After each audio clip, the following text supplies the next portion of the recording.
Welcome to my channel. आज मैं आपको व्रत से संबंधित कुछ प्रमेय से रिलेटेड उनके बारे में बताने जा रहा हूँ। तो यहाँ पे 6 प्रमेय के बारे में बताया जा रहा है। तो पहला पॉइंट जो है, यदि किसी व्रत के 2 चाप सर्वांगसम हो तो संगत जीवाएं बराबर होती हैं। तो पहला फर्स्ट प्रमेय ये कह रहा है, यदि यदि किसी व्रत के 2 चाप सर्वांगसम हो, ओ और ये ओ डैश, पहले पॉइंट का पहले सर्किल का सेंटर पॉइंट ओ है, दूसरे सर्किल का सेंटर पॉइंट ओ डैश का है। तो यहाँ से यहाँ तक का ए बी, ये आपका ए बी चाप हो गया। और इधर से ओ डैश, ये आपका पी क्यू चाप, पी से क्यू, ए से बी तक का मूव, यानी कि चाप ए बी और ये पी चाप पी क्यू। तो बता ये रहा है, किसी व्रत के 2 चाप सर्वांगसम अगर हों, किसी व्रत के 2 चाप सर्वांगसम हों, 2 चाप सर्वांगसम हों तो उनकी जीवाएं बराबर होती हैं। अगर इनके चाप, इन दोनों व्रत के चाप अगर सर्वांगसम हैं तो इनकी जीवाएं भी समान होगी, यानी कि A B equal to P Q के बराबर होगी। ए बी की जो लेंथ होगी यानी कि जीवा, तो इनकी जीवाएं समान होती हैं। तो ये पी क्यू, तो ए बी एक जीवा है, पी क्यू एक जीवा है। अगर चाप समान होगी, दोनों व्रत के चाप अगर समान है तो दोनों व्रत की जीवाएं बराबर होंगी। तो बस कंडीशन यही क्वेश्चन में ये कह रहा है, किसी व्रत के 2 चाप सर्वांगसम हो तो उनकी संगत जीवाएं बराबर होती हैं। ये पहले पॉइंट में बोल रहा है। सेकंड पॉइंट,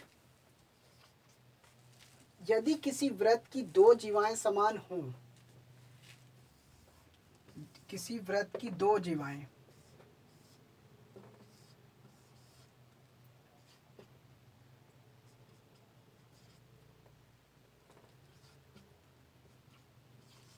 ये दिया हुआ है, यदि किसी व्रत की 2 जीवाएं समान हों। अब यहाँ पे पहले पॉइंट का ये जस्ट उल्टा है। तो क्वेश्चन में ये बोल रहा है, अब जो है अगर जीवाएं अगर समान है, ए बी जो है पी क्यू के बराबर है, यानी कि पहले व्रत की जीवा ए बी है, दूसरे व्रत की जीवा जो है पी क्यू है। दोनों व्रत की जीवाएं जो है अगर समान हो तो उनके संगत लघु हो, चाहे लघु हो, दीर्घ हो या अर्धवृत्ताकार चाप सर्वांगसम होते हैं। तो यानी कि अगर जीवाएं समान होंगी तो उनके चाप भी सर्वांगसम होंगे। तो मेजरमेंट ऑफ चाप ए बी जो होंगे वो सर्वांगसम होंगे मेजरमेंट ऑफ पी क्यू। तो measurement of arc P Q, तो इनके चाप जो होंगे आपस में सर्वांगसम होंगे। कब होंगे? जब इनकी, यदि किसी व्रत की 2 जीवाएं अगर समान हों, जीवाएं अगर बराबर हैं तो उनके संगत लघु, दीर्घ और अर्धवृत्ताकार के चाप सर्वांगसम होंगे। तो ये वाला जो चाप है, ये लघु चाप है। और दीर्घ चाप क्या होता है? दीर्घ चाप जो होगा बी से ए, बी से ए, बी से ए और क्यू से पी, तो ऐसे मूव करेगा क्यू से पी। तो इस तरीके से ये आपका दीर्घ चाप हो जाएगा। अर्धवृत्ताकार क्या होगा?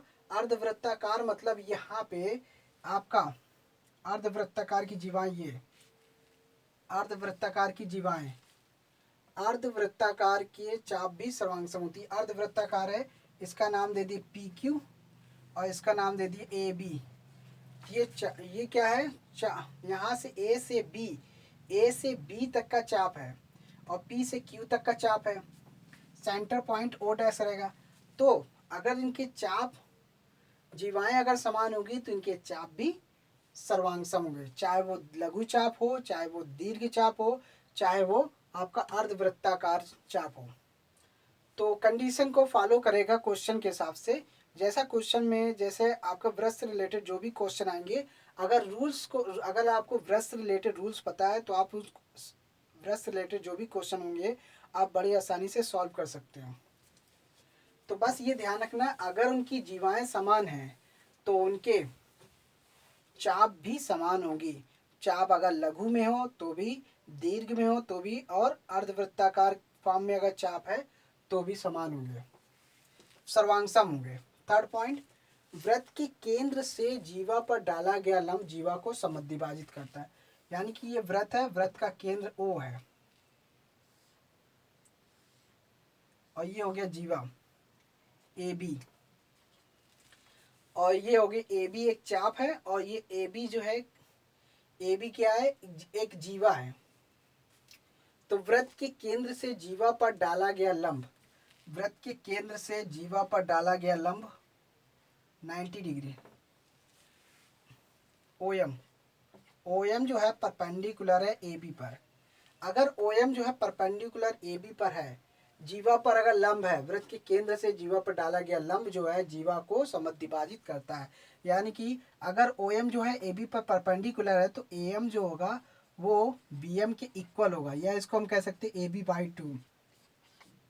AM और BM की जो लेंथ निकलेगी वो AB को हाफ करने से निकाल, AB का आधा कर देंगे तो AM और BM की लेंथ पता चल जाएगी। ठीक है, ये इसके पॉइंट है।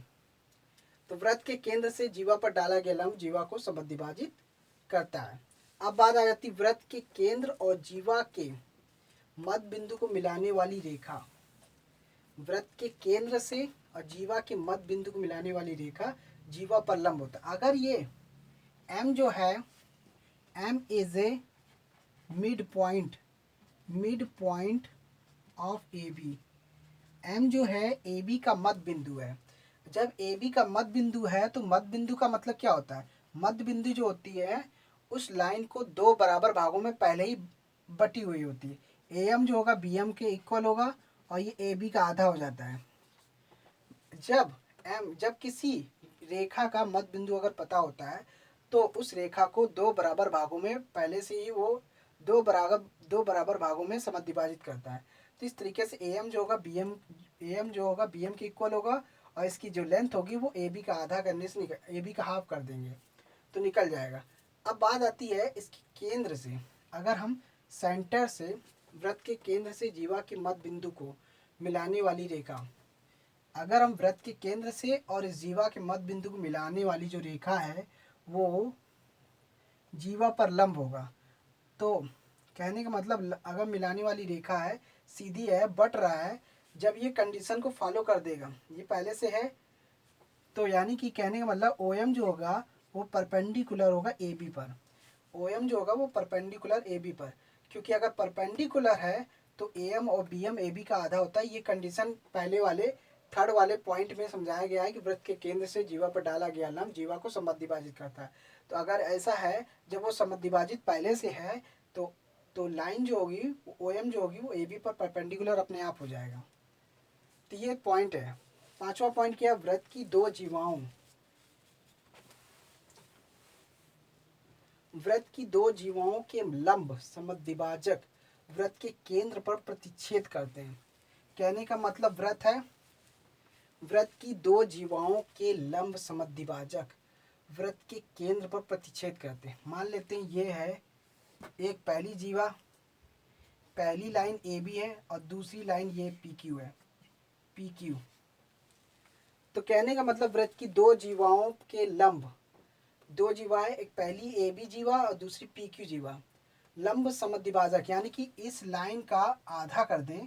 तो अगर किसी भी लाइन को अगर हम समद्विभाजित करते हैं तो समद्विभाजित करने का तरीका ये है, हाफ से ज़्यादा डिस्टेंस लेकर ऊपर नीचे आर्क लगाते हैं। तो ऊपर नीचे आर्क लगाते हैं इस तरीके से, इस लाइन का आधा हो गया। अब इसको मिला देंगे तो ये लंब का समद्विभाजक हो जाएगा। तो लंबों का जो समद्विभाजक जो वृत्त है, वृत्त के केंद्र पर प्रतिच्छेद करते हैं। अगर इन जीवाओं का आपस में अगर हम समद्विभाजित करते हैं तो ये सेंटर पॉइंट पे मिलते हैं। सेंटर पॉइंट वृत्त के केंद्र पर ही प्रतिच्छेद होंगे। तो ये हो गया। तो अगर किसी वृत्त की दो जीवाएं हैं और आपस में लंब समद्विभाजक हो रहे हैं तो वो हमेशा वृत्त के केंद्र को ही प्रतिच्छेद करेंगे। और तीन आसंरेख बिंदुओं से होकर एक और केवल एक ही वृत्त जाता है। तो यानी कि कोई भी तीन बिंदु है लेकिन वो एक लाइन में नहीं है, कहीं भी हो सकता है। एक ये पॉइंट ले लिया, एक यहाँ पॉइंट ले लिया, एक यहाँ पॉइंट हो गया। अब यहाँ पे पहले पॉइंट को A मान लेते हैं, दूसरे पॉइंट को B, तीसरे पॉइंट को C। अब इस ए और बी को मिला लेते हैं और इसी तरह से ए और सी को मिला लेते हैं, बी और सी को मिला लिया। इस तरीके से आपका एक ट्रायंगल बन गया। अब हमें क्या करना है, हमें तीन असंरेख बिंदुओं से होकर एक और केवल एक ही वृत्त जाता है। कैसे पता चलेगा, किन्हीं भी दो साइड का हम समद्विभाजित कर देते हैं। मान लेते हैं बीसी का समद्विभाजित करते हैं तो ये ऊपर नीचे कट जाएगा, ये कटा यहाँ से, इसी तरह से इसको, इस लाइन को काटेंगे, ये हो गया। जहाँ पे इनका कटान बिंदु है तो इससे क्या होगा, ओ ए की डिस्टेंस लेकर, ओ बी की डिस्टेंस लेकर और ओ सी की डिस्टेंस लेकर इन के चारों तरफ, मतलब इस सर्किल के वर्टिक्स से ही होकर वृत्त जाएगा। तो ये इस तरीके से ये क्या हो जाता है, ये एक परिवृत्त का फॉर्म बन जाता है। त्रिभुज ए बी सी का एक परिवृत्त रूप हो जाता है।